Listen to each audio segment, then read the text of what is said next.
Hello and welcome back to the Stubborn Book Podcast. This is episode 4. Today is chapter 2. It revolves around another farm family story like the last one, but this one illustrates a bit darker side of stubbornness. So I'm going to give you a trigger warning here. We will be discussing narcissism, which I know can be something that really hits a painful spot for some of you. So just be aware of that, and let's have a listen now. Chapter 2. Heart. Start caring about others' needs and feelings, not just yours. Abraham Maslow was a famous psychologist back in the 1940s who talked about people's needs. He made a pyramid showing the 5 basic needs at the bottom and the need to be the best version of oneself at the top. Each level represents a kind of need people have.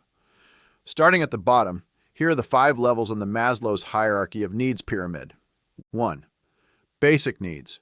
In a family business, this means making sure it makes enough money to cover rent, bills, and food.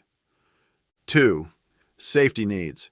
Once our basics are covered, we want to feel safe and secure. In a family business, this could be like having savings for a rainy day or insurance in case something goes wrong. 3. Social needs. We all want to feel loved and like we belong somewhere, right? In a family business, this is about everyone getting along, supporting each other, and feeling like they're part of the team. 4. Esteem needs. This is about feeling good about ourselves and being proud of our work. In a family business, it means being recognized for our hard work and feeling valued. 5. Self-actualization. This is the top of the pyramid. It's all about becoming the best version of ourselves by finding profound purpose in our lives, in what we do, and with who we are. In a family business, we can find it in owners who see past the day-to-day drudgery of work and find true fulfillment in who they have become through their work.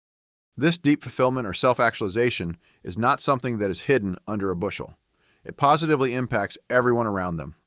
When stuck at the esteem level, as most business owners are, many families will turn their work into their sense of identity and thus become completely reliant on their work to fulfill them. This can be dangerous, as you will see a little later in this chapter. Stuck at esteem. Whereas 56% of Americans in 2023 can't pay a $1,000 emergency, most established family-owned businesses perceive themselves as being at the top level of Maslow's hierarchy of needs, which is the self-actualized level.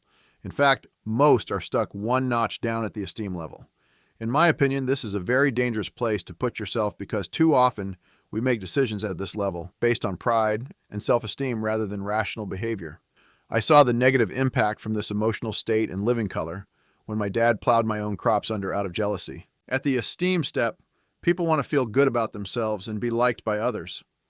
But this can lead them to do things they later regret, especially in a family business. It's tough watching smart folks have these self-destructive traits, which I will list off to you now. 1. They have an incessant need for being liked. They make choices just because others think they are good. 2. They are scared of being turned down. They avoid things because they're scared of rejection or being laughed at. 3. They are constantly playing the comparison game. They keep looking at what others have, and they feel bad about themselves. 4. They want instant gratification. They choose what feels good now, but isn't great for them in the long term. As farmers and self-made businessmen and women, we are proud about how humble we are, and yet too often it is our pride that is our Achilles heel and causes empires to fall. I could give you over 100 examples of situations where level-headed farmers did irrational things out of pride and brought their farming empires crashing down. One example that sticks out to me is my buddy Matt's family. From wonderful to that which has to go. I dated a nice girl named Sadie while in college. I thought things were going well until she stopped returning my calls to go out on our next date. I saw her at the pub one night and asked her what happened. She was honest. She said I was a nice boy, but my dad didn't milk enough cows for the lifestyle she wanted. She dreamed of being a dairy farmer's wife, not a hillbilly's wife, and that was that. Later that spring, she hooked up with a buddy of mine. Matt came from one of the largest farms in Western Ontario. Although I was jealous and resented it at first, I got over it fast because they did make a good couple, and my buddy deserved to be married to a good girl. Matt was a really good guy who could talk your ear off about tractors, but didn't know what to say around girls, and it was really awesome to see Sadie bring out such a big smile on his face. A few years later, they had what I thought was the perfect wedding. It was obvious that the family had financed a $40,000 wedding and put a lot of effort into little details, from cutting the lawns to painting the fences, making the farm picture perfect. They had cut a maze into a cornfield and had a big white wedding tent with 300 guests in the middle of it, with tiki torches and antique tractors bordering the cornfield. The farm sat hundreds of miles from any city, and it was a perfect warm summer night where you could reach out and touch the stars. I have to laugh now, although it wasn't funny at the time, about the stark contrast between me and Matt as husband material. Earlier that week, my father had kicked me off the farm, yet again, and I was literally sleeping in my car without any direction in my life. I was picking up temporary work in the Cargill meatpacking plant while spending my spare time in the university library reading farming magazines. I really thought that it was only a few weeks until my extended family would intervene, and this nightmare would all go away. But nobody ever made the effort. After being invited to Matt's wedding, I knew I had to drum up something to take as a gift. I couldn't really afford anything, but I was lucky to find this large plaque at a secondhand store. I put it in a fancy pink bag that cost more than the gift, if I remember correctly. You would have never guessed it was used unless someone told you. On the plaque was the Bible passage from 1 Corinthians 13, which read, "Love is patient, love is kind. It does not envy, it does not boast, it is not proud. It does not dishonor others, it is not self-seeking, it is not easily angered, it keeps no records of wrongs. Love does not delight in evil, but rejoices with the truth. It always protects, always trusts, always hopes, always perseveres. Love never fails." I remember putting on my suit for the wedding using the showers at the YMCA without having worked out at the gym. The secondhand gift was all about frugality and being broke, yet not losing face by showing up empty-handed. I liked the verse, but it really didn't mean anything special to me. After the reception dinner, I remember Matt's dad, Norm, getting up after the dinner, and in his speech he said, "Matt, we wondered for a very long time if you were going to be a bachelor for life. We couldn't get you to go out with any girls on a date. We thought you just might be a hopeless cause. But then you came home with Sadie, and I'm simply amazed. You found the perfect girl. She is not only a hard worker, but she is a lot of fun to be around and can make a hell of a good pie." Norm joked, smacking his lips.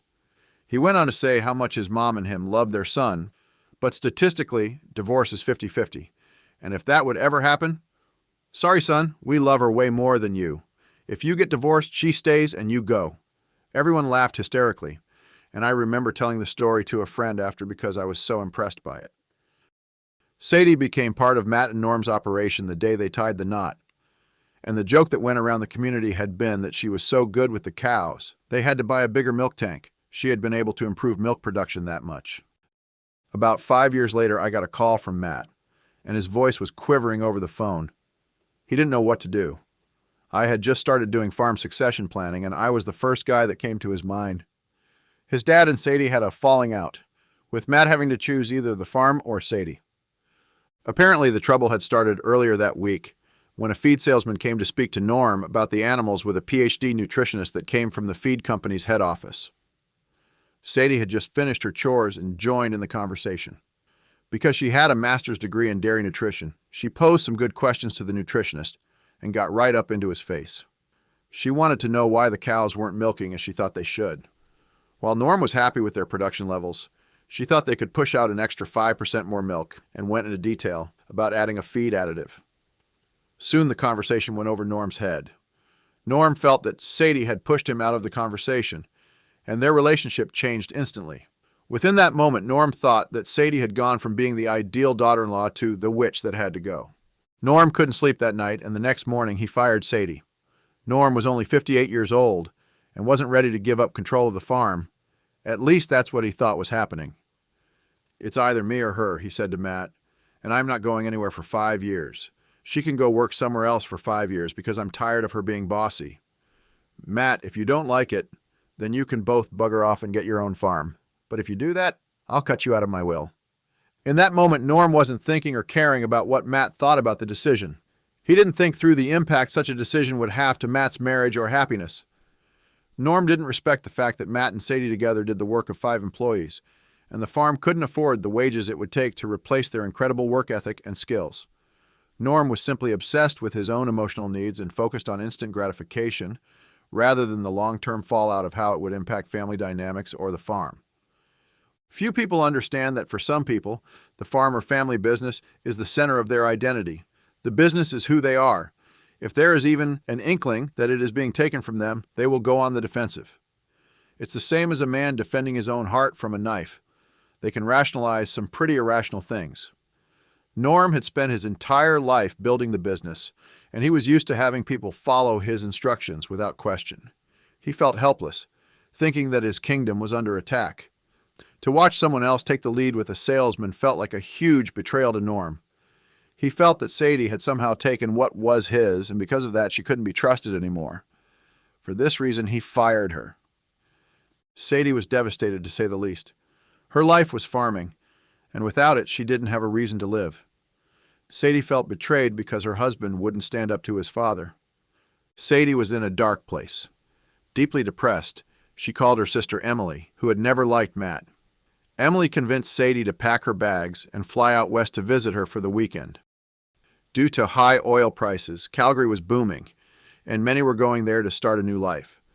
Matt called me in desperation because he knew that if Sadie got on that plane, his marriage was over. The worst kind of stubbornness, narcissism. When you're a successful farmer or business owner, you shape your world. It's your job to level mountains and create new ones by sheer determination. This is the worldview of a successful business person. The closer your reality aligns with your goals, the more successful you are. You're the boss. When you are a successful business owner, you have many employees who work for you. And when you say jump, they say, how high? Salesmen and service providers have the same attitude because they want your business. Within the community, people naturally look up to you because you have a respected farm or business. Your personal life and the schedule of what the family is doing is dictated by your schedule or the needs of the business. Your world becomes based on how you want it and when you want it. If it isn't how you want it, people get flack until they meet your expectations. For a lot of farmers and small family business owners, this business environment where everyone is subservient to your needs becomes toxic without anyone knowing it. You get surrounded by yes men, and they warp your sense of reality. By accident, you become narcissistic. Narcissism is the mental disorder of you. Sigmund Freud made an analogy of narcissism to childlike behavior. And I don't mean the innocent kind. Toddlers demand things and want them instantly, or they'll throw a temper tantrum. Or they play the victim and dish a platter of flattery until they get their way. They feel like this is only right because they are the only ones who matter, and their needs are more important than everyone else's.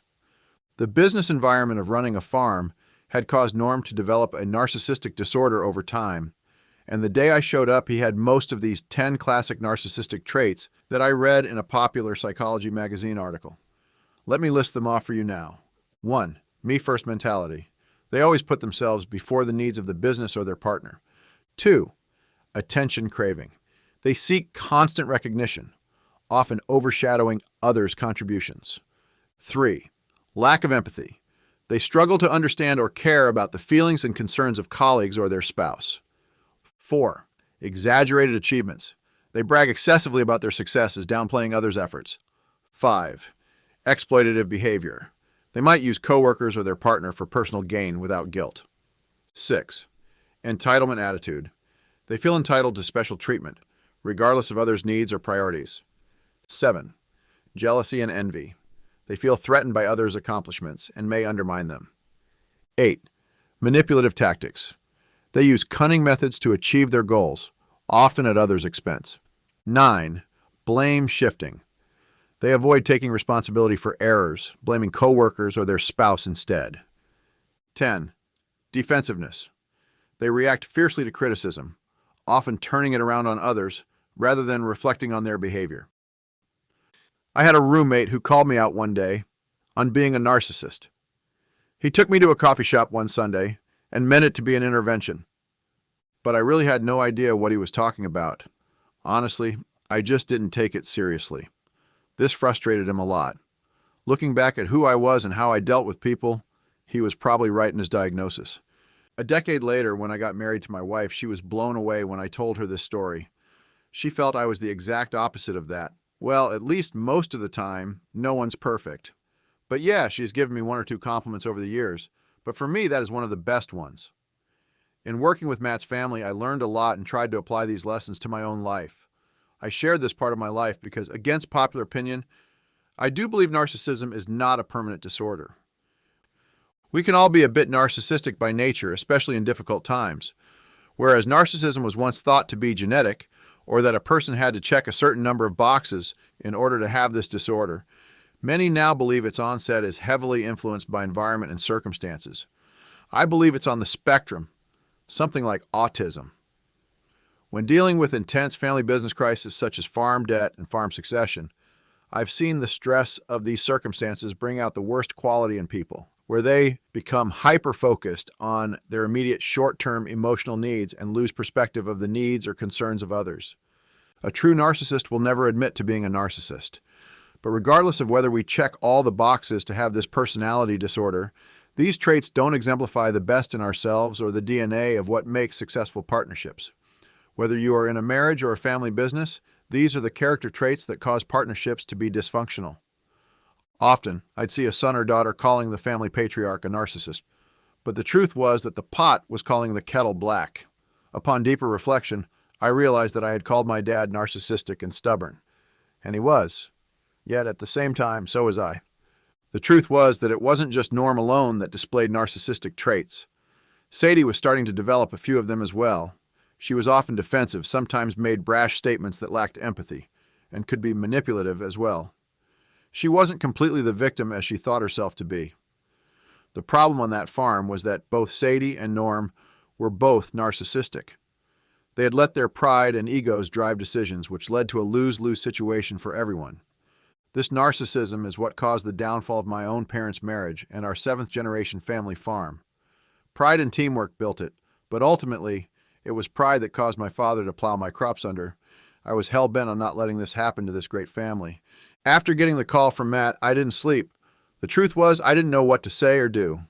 They were in a situation nobody would want to be in, and my buddy was relying on me to fix it. When you are an alcoholic, all you need to do to start changing is pour the beer down the drain and stop drinking. However, becoming self-aware of when you are being jealous or manipulative is tougher to do. Most narcissists will never admit to having fault. Research has shown that nearly 60% of all marriages to narcissists, male or female, end in divorce. If you go to the online course platform Udemy, you'll see 14 courses on how to deal with a narcissist, and they all come to the same conclusion. The only solution is to leave that person. If you Google narcissism, you'll quickly see that most psychologists will ultimately recommend divorcing the person if they refuse to change. It is very, very rare for a narcissist to actually change. In this situation, there was no way in hell that Norm was going to admit to any fault. He was going to double down on his bad decisions, and it was going to lead to a very dire situation which would split that family. Neither was Sadie going to admit to any fault. She was the victim and would be abrasive if I ever brought up to her how she was sometimes harsh and unempathetic. Late that sleepless night, as I read over the list of signs of narcissism in front of me on my laptop, I couldn't help but think how messed up their situation was. Both Sadie and Norm were stubborn individuals, to an extreme. As I laid awake in bed that night, I thought how ironic it was that the traits of a narcissist are the exact opposite of the traits of what it took to be a good spouse or business partner. Then, in the middle of the night, it hit me. Lean into it. What if we identify what the traits of a narcissist are and do the exact opposite? Instead of trying to pretend that we're not narcissistic, why not lean into it? Why not recognize what narcissistic traits are and then say boldly that we all bear these traits from time to time? Because here is the reality. We are family business owners and are self-made men and women who live and work and find our deep passion within what we do. In other words, we are living the dream, right? At the very same time, it is also the place and environment that caters to the development of narcissism.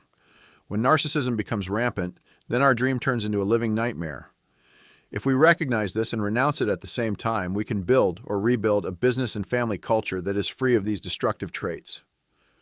The time to stop pretending that we don't have them, or that will never be me, is now. Let's be honest with ourselves that we can and do bear these sins and get stubborn with ourselves. Instead of having a mediation whereby both Sadie and Norm would accuse each other of being narcissistic, I thought, why not identify what narcissistic traits are and then write up some common sense principles that they all can accept and adapt to their farm's culture.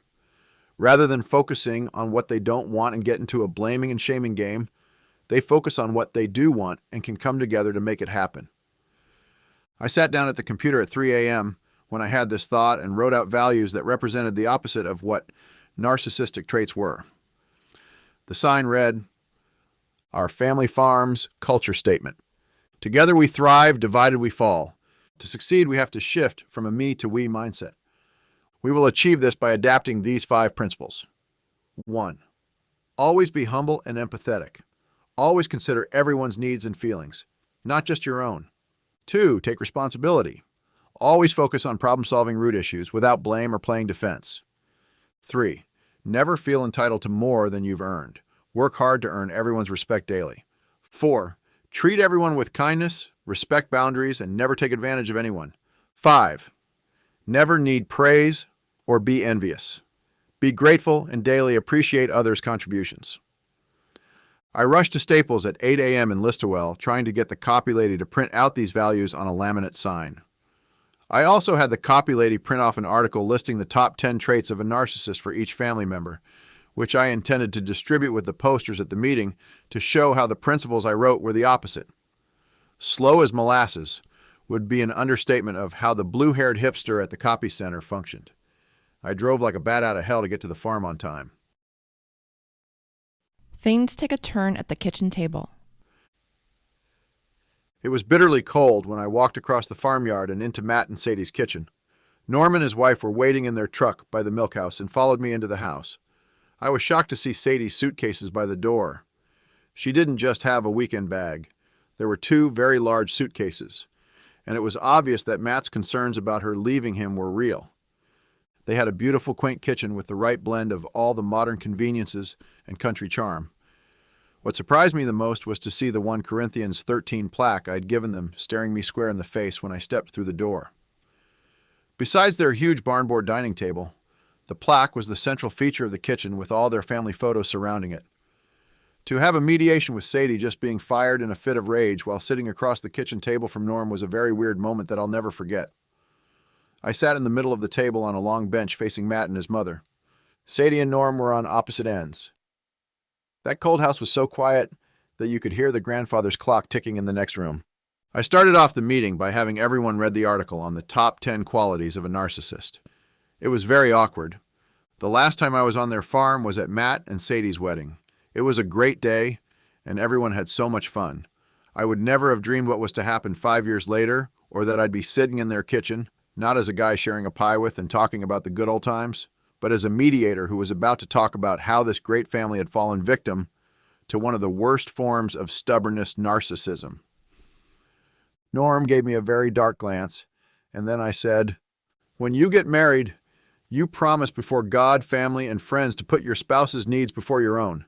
You have your family standing behind you, pledging that they'll do everything to make your marriage successful as well. Narcissism is the antithesis to what it takes to have a successful marriage. In a strong marriage, both partners value mutual respect, understanding, and the ability to compromise. But someone with narcissistic tendencies tends to focus mostly on their own needs, struggles to empathize with their partner, and often places their own desires and feelings above all else. This can lead to a lot of one-sided decisions and a lack of emotional support. Instead of being a team, it becomes more about one person's show, and that can really strain the bond of marriage or a business partnership. The problem isn't an issue with a daughter-in-law being too bossy or a farmer feeling embarrassed that he doesn't know everything about dairy nutrition. I think the problem at hand here is that you folks aren't acting as a family or a business team, but as individuals, where everyone is looking out for themselves." I took out a blank piece of paper from my briefcase bag. "From the conversations I had with each of you before this meeting, I can clearly see that everyone is acting out of their own self-interests. No one is focusing on what it means to have a successful farm and family, but rather everyone is acting out of fear." Success and succession. What if you guys focus on success rather than fear? And in that moment, I wrote out the word succession, letter by letter, just like this. S-U-C-C-E-S-S-S-I-O-N. Succession, I read out loud. The thing about succession is that it can be broken into 2 different words. Success and the Latin suffix, ion. And with that, I divided succession and ion with a line. Words that end in ion often show an action or process, and many of these can relate to change, like transformation or evolution. Or transition, piped in Matt. Yeah, exactly. These words all talk about some sort of change, just in different ways. The problem with your farm is that you all fear changes in the future of the farm. Fear of losing control, fear of not being validated, fear of distrust, fear of losing your identity, fear of not being always right, fear of losing your relationships, fear of having to choose between family, fear of walking on eggshells for years, fear of losing your marriage, fear of losing the farm, fear of a nightmare succession battle. I could have gone on, but I could see Sadie on the verge of tears. But what can we do? Matt said, agitated, wringing his hands. Everything feels hopeless right now. You guys need to focus on change, but not in fear. Focus on what success looks like and what changes must be made for the farm to be successful and everyone to be happy in the future. It starts with you folks not acting out of self-interest, but everyone focusing on acting like family. This starts with killing narcissism within your family and business culture. I said, before we start talking about succession, we must focus on success, not fears. I always thought of this farm as heaven on earth. How can we make it that way for everyone? We need to get you guys better at talking about the ion or the changes to this business that you need to make to create a farm to be proud of, without pride and egos getting in the way. That starts not with you guys being stubborn with each other, but being stubborn on yourselves to daily be the partner anyone would want to work with. That starts with this not being his farm or her farm, but our heaven on earth that we are building together. This isn't accomplished by you putting your needs first, but everyone putting family first. You must kill the narcissism on this farm and start working together as the team I know you can be. From my briefcase, I then pulled laminated signs I had printed up the hour before and gave one to each family member. Narcissistic traits are the opposite of what makes a good team, I continued to explain. These 5 rules tie in several principles that flip narcissistic qualities on their head and replace them with 5 principles that will bring positive behavioral changes. I asked, what would happen if you adapted these 5 principles for your family business? They all looked at me stunned for a moment, but as they looked over the article on narcissism and then the rules, you could see the light bulbs turning on and everyone's body language opening up. The weight of the world fell off my shoulders when Sadie looked up from the sheet of paper with her tear-streaked face and smiled at me. About 30 seconds later, Norm looked up from staring down at the poster with his bifocal and said without a word more, "Sounds good." On the car drive to their farm, I had rehearsed those lines a dozen times, and it was obvious that they resonated with the family. But at the same moment, I could not take my eyes off of that plaque I had given to the couple at their wedding. Over and over, I kept reading the verse on the wall. Love is patient. Love is kind. It does not envy. It does not boast. It is not proud. It does not dishonor others. It is not self-seeking. It is not easily angered. It keeps no records of wrongs. Love does not delight in evil, but rejoices with the truth. It always protects, always trusts, always hopes, always perseveres. Love never fails.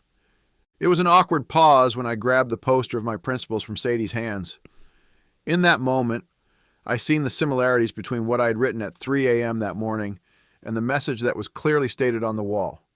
I had heard that verse said at pretty much every wedding I attended, but it was just in that moment the true meaning of it hit me like a frying pan. Matt and Sadie had their family photos surrounding that verse on that wall-papered kitchen wall.